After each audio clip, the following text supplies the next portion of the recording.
We are live. Anna, how are you? I'm good, thank you. Good. Excellent. So I've got a song for you. Wonderful. If you don't mind muting, I'm going to sing you a little song, and then I'm going to find out why you chose this song. So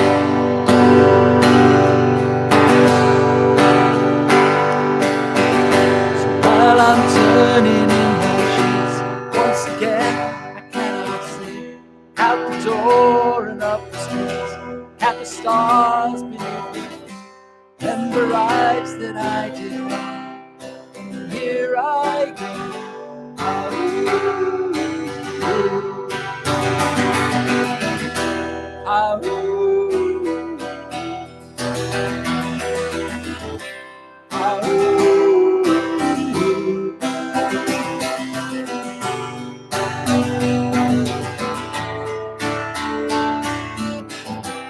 I'm not calling for a second chance. I'm screaming at the top of my voice. Give me reason, but don't give me joy. Or just me. I think it stays so So this show is all about you, Anna, and not the song. So that's where we're cutting. Uh-oh. So that is an amazing song, but it's 4 minutes and 9 seconds long, and we've only 15 minutes here. So, yeah, Anna, lovely to see you. Why did you choose that song? Do you know what? It's because I like to talk a lot about mistakes and failure. I like to be really open about it. And I love that the bit, give me reason, don't give me choice, where everything is a learning experience. And, I love failure and I love mistakes, and people make them all the time, but, then learn from it and carry on. So I really, really thought that was really appropriate. And also, I can't beat a bit of James Blunt. I am one of those people that absolutely adores him. No, I'm the same. I'm the same. And so during lockdown, I was playing, learning new songs, and I didn't realize how many songs he does that I'm able to do. So yeah, it's great. I do 5 or 6 of his songs now, which is great. And that one there has got a lovely special memory for me. I'm not going to go into it today on the show, but yeah, when you said I want that song, I went, yes, brilliant. So lovely to have you here today. Brilliant. So you do LinkedIn? Yes, sometimes. Sometimes you do LinkedIn. We've seen your profile. We've seen your orange hair. Yes. Yeah, I do. I like LinkedIn. It's really nice. It's a lovely community, isn't it? It's amazing. It's just it's really the thing is, before I had my own business, I never really needed to do it for work, but I just love joining in and just chatting to people on it. And it's really nice. And then since I had my own business, everyone's been so supportive as well. So it's just being a lovely part of the community, isn't it? Yeah, no, it is absolutely superb. So today I did my first ever LinkedIn local. So I actually went to a pub in town, so the Balfour Arms, run by Deborah Bennett. And so we went there, and we had 20 odd people turn up who all do LinkedIn and live locally, and it was incredible. It was absolutely incredible. So that was the first ever one, and everybody wants another one. So yeah, I'm absolutely buzzing. So yeah, it's amazing. I But love that when online sort of meets real world, and you get to meet those people in person as well. I've had that a couple of times recently, and it's been fantastic. And you feel like you know them as well. Yeah, and I had some hugs. I haven't been hugging or shaking hands or anything since COVID, and well, I went on an airplane and sat in an airport and all that sort of malarkey. Well, why can't I hug people now? So some of the people that I've met previously, oh, there she is. So there's an amazing photo of the lovely Claire and I doing that, okay, at the last networking events, and she walked in today. And I was just there, and she went, "Are we hugging?" And it was lovely. It was absolutely lovely. It was a special moment. It's so nice, isn't it? I'm a hugger. I do like a hug. Me too. And it's that human contact, isn't it? And just having a real big squeeze, it's just wonderful. And it's just, I don't know, it's just something so comforting about it. And it's lovely after the last couple of years of poo, that we've all been through. And it's just so nice to just have a nice warm hug and get, I feel like closer to people if I do it. And it's lovely. And I have missed that just from from someone. I'm very touchy. Oh God, this sounds really dodgy. I'm really touchy feely, but I like touching not just people. God, I'm digging myself a hole here. We are below the watershed here. But I just I'm very sensory. I like, clothes as well. And, when I'm in a shop, I have to touch the clothes and the feel. I'm just very, I'm very sensory like that. And so not being able to touch people, it feels like I've had one of my senses cut off almost. It's hard. It's been horrible. It has been absolutely horrible. And, when we were in proper COVID, I think we were allowed people round, but my daughter would come round and I could just look at her. Yeah. And we were all being super. So we bubbled with my eldest daughter, and her son was born in COVID. So she's been super, super careful, wary, whatever you want to call it. And therefore she's put that on to us because we don't want to, upset her or put baby at risk. And, so my other daughter would come over to see us and she'd have to sit over there with her own cutlery. And it was, as a father, it was horrible. It was horrible. But yes, hugging Claire today was delightful. Wonderful. And I also gave Odessa a hug as well. And she was like, oh my goodness. Oh, because we've met so many times and gone for walks, but never hugged. But look, I'd be a hypocrite if I wouldn't hug anyone after being on a plane for 8 hours. So yeah. So what you've just done is given you COVID to everyone that you got on the plane. Yeah.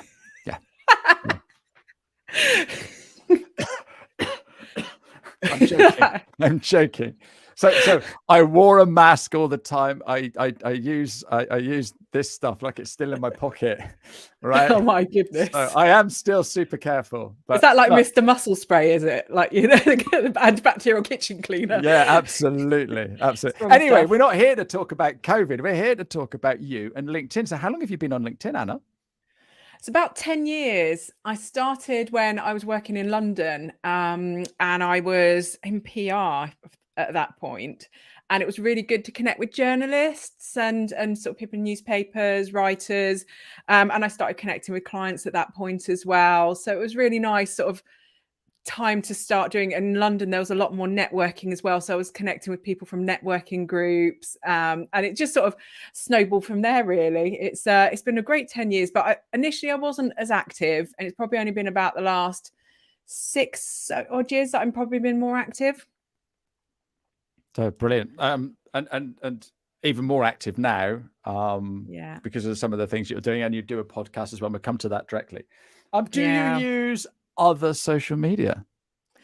I do. I actually use Facebook really heavily, which is more, it's not for business, it's for friends and family, because I find a lot of the older generation are on there of the family. They're not on the other platforms. So, and also have a couple of wonderful groups like Mums in Marketing, which are a Facebook group.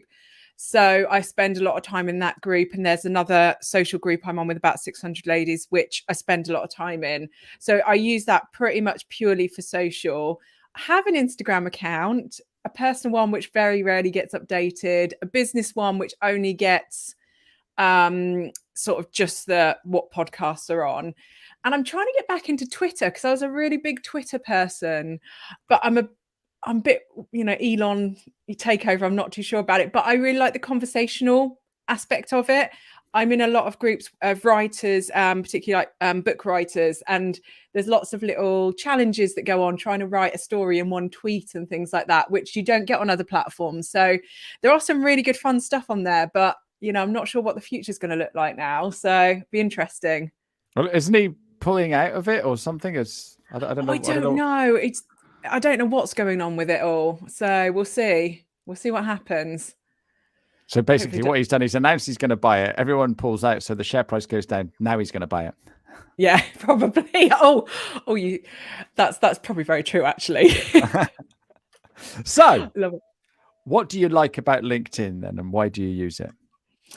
Oh, it is about the community. I like how you can find people that have got similar interests and businesses to you that you really like. So I can find people like heads of marketings and heads of content, and I can follow them and just really engage with their content and love it. And learn some new things. I mean, there's always something learning. I'm on a couple of groups there, like Espresso Plus by John Asperi, and I follow you.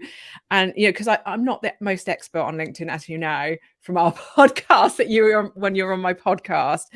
And so I really like to learn about LinkedIn and how it works and the best practice. I really like your the ones you do, like the ideas for posting every week. That's really good, because sometimes I'm really great at doing content for other people, but when it comes to myself, I just get this complete brain block, and I'm terrible. I'm absolutely terrible. I don't practice what I preach a lot of the time, and I'm great at doing it for other people. And then I sit there going, what shall I write about? What shall I do? And I don't go through that process of how I make content for the people. I just sit there thinking something's magically going to come to me. So sometimes it's really nice to have prompts to just give me a shove in the right direction, which is fantastic. But I really like just commenting on people. I comment more than I post. I really like chatting to people if I see an interesting post. I love supporting people. So just if someone's done something great, I really like commenting on that, because it's so nice. Sometimes you don't get enough support. I've worked in big places and you do something great and no one really cares. Yeah. But if someone puts it on LinkedIn, I'm like, yeah, go for it. You've done a really good job and it's amazing. So I really like that support network that you can get that maybe you can't always get where you are. I think LinkedIn, you sort of follow the people you want. Whereas if in a workplace, if it's not your workplace that you've designed yourself, there's a lot of different personalities, a lot of politics, a lot of conflict and stuff. Whereas on LinkedIn, you can shape almost your own work world. Whereas you can't do that offline. You sometimes are just shoved in with a load of other people, and some of them you just don't really like at all. Whereas on LinkedIn, you get the people you don't like, but you can sort of tactically avoid them because they don't affect your day-to-day work. There's an unfollow button. There's an unfollow, exactly, a block. Yeah. I blocked a few people. But you can't unfollow your sales manager or the head of HR or I've blocked them all. Yeah, blocked them all. Yeah. Oh, no, I'm joking. So, how much time do you spend on LinkedIn then, roughly? I'd say about half an hour, 40 minutes a day. So not a huge amount. I've stopped using posting tools, and I hand post now because I like to post and then be present for people's comments or thoughts on it. So I've come away from the sort of automatic posting. I automatic post sometimes on Instagram and Facebook because they're just a presence. They're not part of my social strategy. But on LinkedIn, I tend to hand post and sort of potter around for another sort of half an hour, and then I'll check back, in about an hour or two to see what's going on. But there's so much content on there. I feel like I want to spend longer on it because I'll be scrolling through, oh, that's really interesting. That's really interesting. And I've got, the save button where you save for later. And I've got about 400 things in that now where I want to watch. I think some are about 2 years out of date now. So yeah, and that's the thing is, there isn't later. No, there's never later, is there? There isn't. So I feel like I might do a shorter bit every day and then have one day where I do about 2 hours where I schedule it in to go through all of those that I've saved for the week. That might be a strategy. Could be. The other strategy, right, is rather than saving it, just like it. And then what you do is you come back to your activity and you go back to everything that you liked. Yeah. And then all the stuff that you like, then you can comment or read it or whatever else. And then could do that. You see, that's why you're great at it. So finally, then, before we get on to more about you, do you get business as a result of what you do on LinkedIn? Yes, but indirectly. So I get a lot of people tagging me in posts where it's someone's asked for something, or they've recommended me to someone else, and it's someone I know through LinkedIn. So yeah, I do, but it's not directly or normally off a back of post. It's more through my network that if I didn't keep posting would probably forget about me. Yeah. So absolutely. Yeah. It's all about consistency. It's all about being there, etc., etc. Yeah. I don't know if you saw the email, the messages that I put up, but they love that work world concept. And so does Claire. But then Richard's done this one, and this is so true. You can spot an automated post. You really can spot an automated post, and there's nothing like the natural thing that coming out. I was chatting to someone the other day, so you can imagine when I do my training, people have all kinds of questions, and this question was, what do you think about automatic posting tools? Well, if I sit down on a Friday afternoon and write 5 posts for next week, okay, in my mind, I've done all my LinkedIn for next week. So next week, what happens is my automatic posting, post this one, this one, this one, this one, and this one. And I haven't got a clue what's going on because I'm busy doing everything else. Whereas if I come in on Tuesday morning, I may have scribbled down I'm going to post about this. And I was like, all right, okay, I'm going to post this. I'm going to write this. I'm going to do all of that, blah, blah, blah, blah, blah. And it's front of mind. When someone comments, you know what you're talking about. But I'm there, what's going on. Whereas if I did it Friday afternoon, I haven't got a clue. Yeah. So, exactly. And I think on the day, sometimes I change my thoughts on something over the weekend or something, and I think, oh, actually, no, I'm going to write slightly differently about something. And then on that day, I've got, like you said, you've got that mindset, you've got it in your mind, you knew what you want to talk about. The post around it is very set for that day. So it does make it easier to comment and answer questions as well. So yeah, I'm going back to old school now. Yeah, like Richard says, hand posting allows us to be topical and relevant. Yeah, exactly. Okay, so tell everybody what you do, Anna Bravington. Who knows? So I do content strategy and content writing. So content strategy involves looking at all of the different types of content, from podcasting, writing blogs, messaging services. Literally, I sort of have about 65, 70 types of content I generally look at for a brand. And we look at the marketplace, customers, their business goals, and what they want to get out of content. And then we align them with the types of content they're creating. Because I think people either go straight to a blog. Often people go, I want a blog, and they've not really thought whether it actually suits their audience or not, or the purpose. And then, or they just want to do all the content of all the different types, and it's not really relevant for them. So we just we just sort of look at the whole thing and say, wait, stop, let's have a look and reflect and work out what content works best.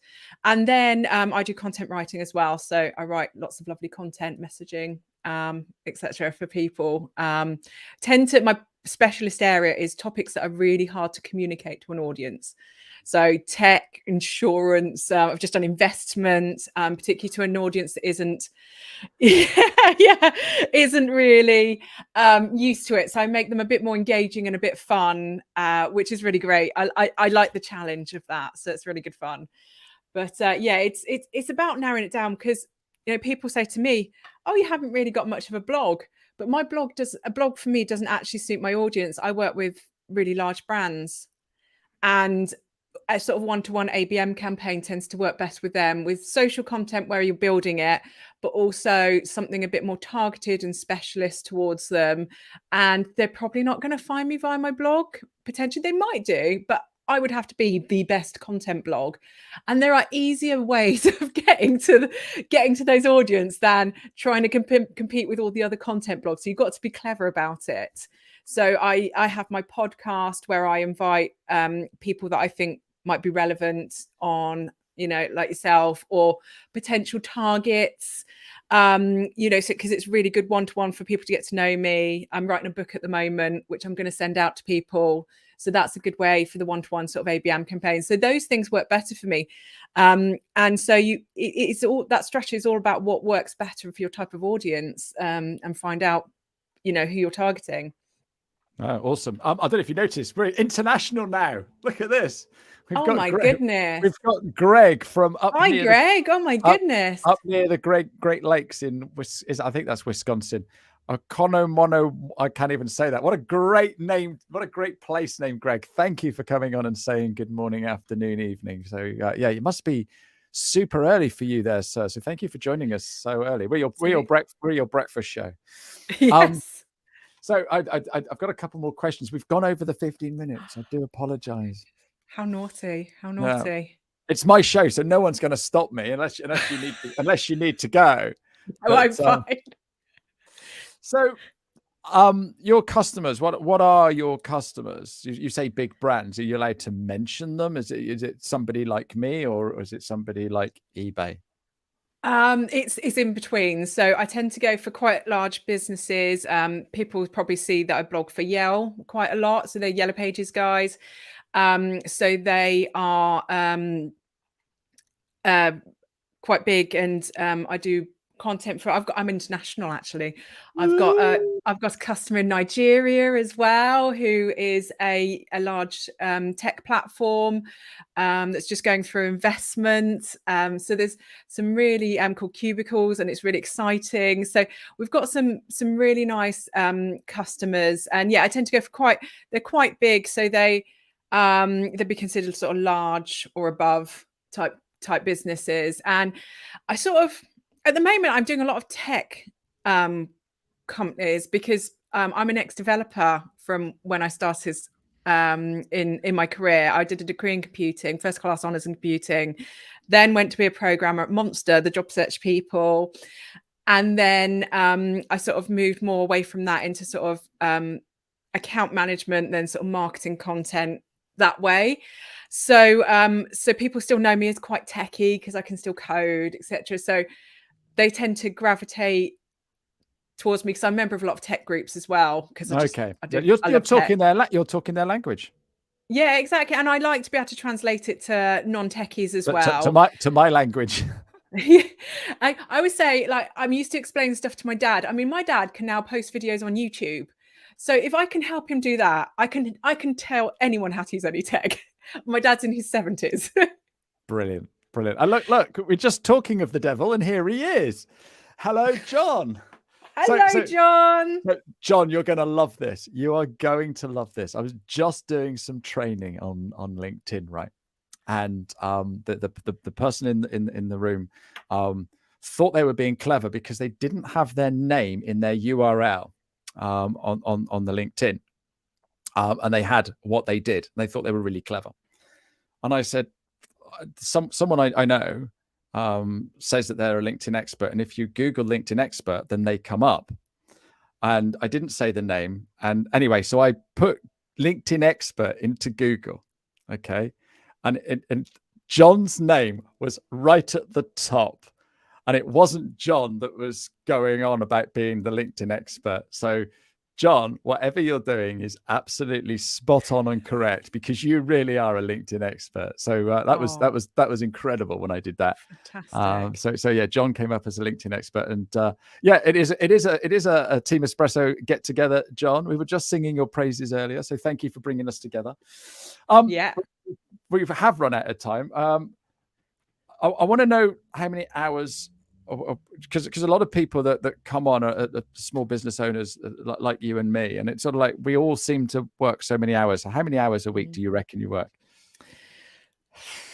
It's hard. I've tried to reduce it because I have a 6-year-old and he can't really do after school club because he struggles too much with the school day. So he does 9:30. I get home at 9:30 and then I go and pick him up at 3. So that's the hours I'm trying to do. It's not quite working like that. So I do the 9:30 till 3, and then I probably do another hour and a half, sort of dotted around the evening, which I don't mind actually. I just sort of potter on and off while I'm doing dinner and things like that. So I tend to leave the easy tasks, like the admin tasks, till that time, something I can just pop on and off of, and then I do the real concentration work during the day, because yeah, it's really hard.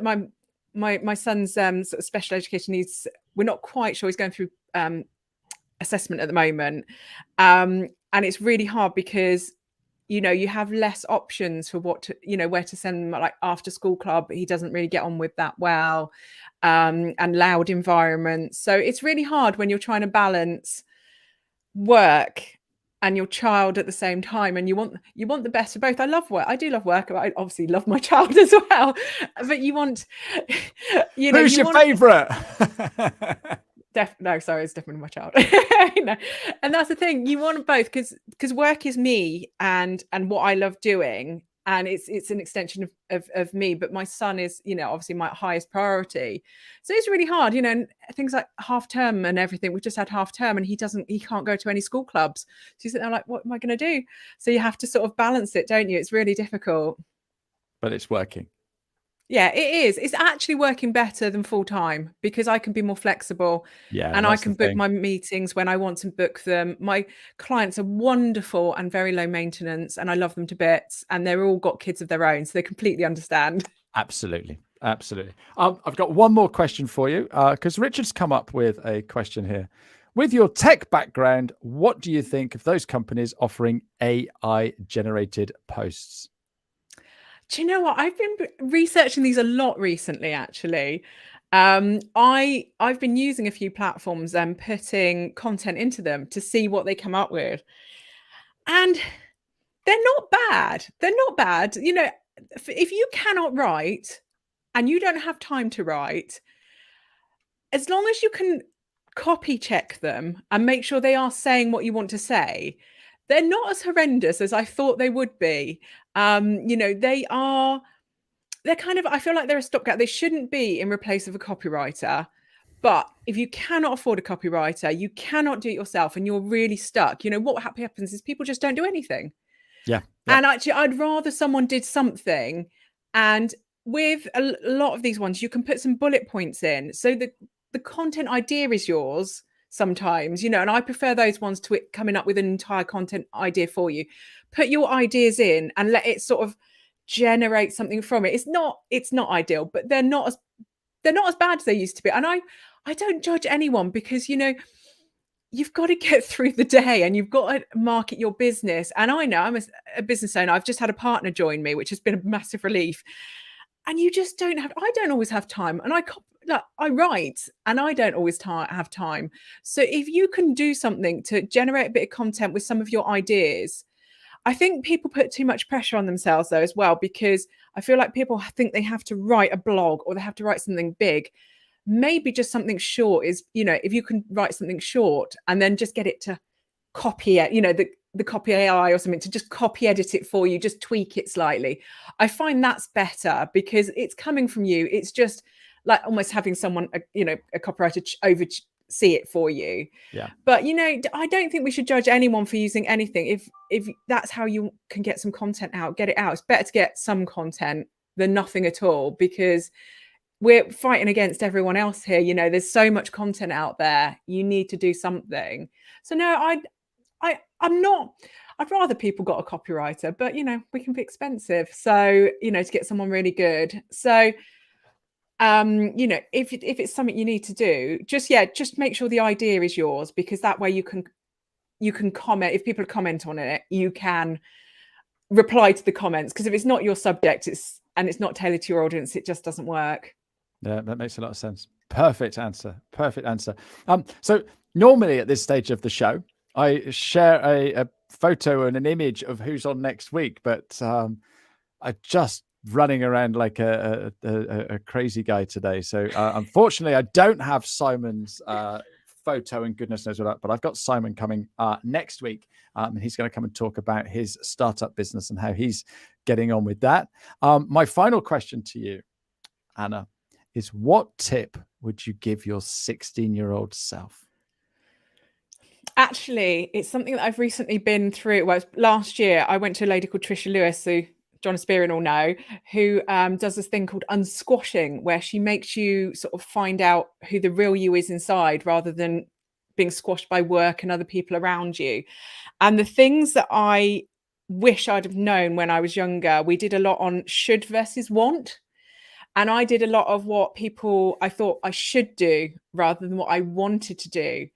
And so my life was a sort of like, it looked successful, and it was, and it was reasonably happy, but it was just lots of shoulds. And I wish someone had told me earlier, actually, no, you don't have to do what you should do. You should do what you want to do because it will make you happier. I mean, within reason, you know, if I wanted to go and burgle a bank, that might not be a good idea. But, you know, within reason of your career and that, do what you want to do and don't always try and live other people's lives, and do what makes you happy, because that's really important. That's what I'm finally at the grand old age of 42. That's what I'm doing now. I'm doing the wants instead of the shoulds. No, absolutely perfect. I love that. And yeah, I wish somebody had said that.